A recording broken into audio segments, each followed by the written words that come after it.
Deuteronomy, Devarim, chapter 22. You are not to watch your brother's ox or sheep straying, and behave as if you hadn't seen it. You must bring it back to your brother. If your brother is not close by, or you don't know who the owner is, you are to bring it home to your house, and it will remain with you until your brother asks for it. Then you are to give it back to him. You are to do the same with his donkey, his coat, or anything else of your brother's that he loses. If you find something that he lost, you must not ignore it. If you see your brother's donkey or ox collapsed on the road, you may not behave as if you hadn't seen it. You must help him get it up on its feet again. A woman is not to wear men's clothing, and a man is not to put on women's clothing, for whoever does these things is detestable to Adonai your God. If, as you are walking along, you happen to see a bird's nest in a tree, or on the ground with chicks or eggs, and the mother bird is sitting on the chicks or the eggs, you are not to take the mother with the chicks. You must let the mother go, but you may take the chicks for yourself, so that things may go well with you, and you will prolong your life. When you build a new house, you must build a low wall around your roof. Otherwise someone may fall from it, and you will be responsible for his death.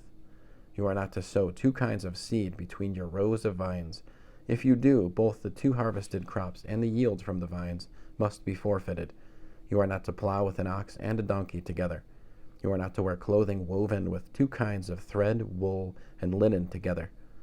You are to make for yourself twisted cords on the four corners of the garment you wrap around yourself. If a man marries a woman, has sexual relations with her, and then, having come to dislike her, brings false charges against her and defames her character by saying, I married this woman, but when I had intercourse with her, I did not find evidence that she was a virgin. Then the girl's father and mother are to take evidence of the girl's virginity to the leaders of the town at the gate. The girl's father will say to the leaders, I let my daughter marry this man, but he hates her. So he has brought false charges that he didn't find evidence of her virginity. Yet here is the evidence of my daughter's virginity. And find evidence of her virginity. And they will lay the cloth before the town leaders. So verse 18, and they will lay the cloth before the town leaders. The leaders of that town are to take the man, punish him, and fine him 2.5 pounds of silver shekels, which they will give to the girl's father, because he has publicly defamed a virgin of Israel. She will remain his wife, and he is forbidden from divorcing her as long as he lives.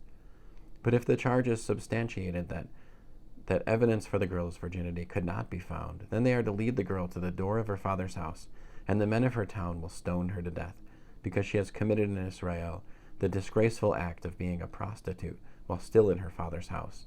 In this way you will put an end to such wickedness among you. If a man is found sleeping with a woman who has a husband, both of them must die, the man who went to bed with the woman and the woman too. In this way you will expel such wickedness from Israel. If a girl who is a virgin is engaged to a man, and another man comes upon her in the town and has sexual relations with her, you are to bring them both out to the gate of the city and stone them to death.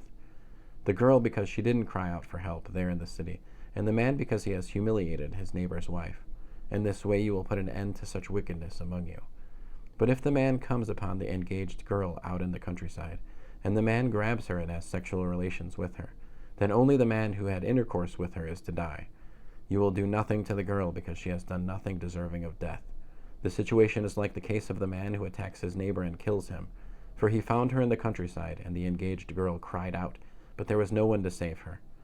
If a man comes upon a girl who is a virgin but who is not engaged, and he grabs her and has sexual relations with her, and they are caught in the act, then the man who had intercourse with her must give to the girl's father 1.25 pounds of silver shekels, and she will become his wife, because he humiliated her. He may not divorce her as long as he lives. End of Deuteronomy, chapter 22.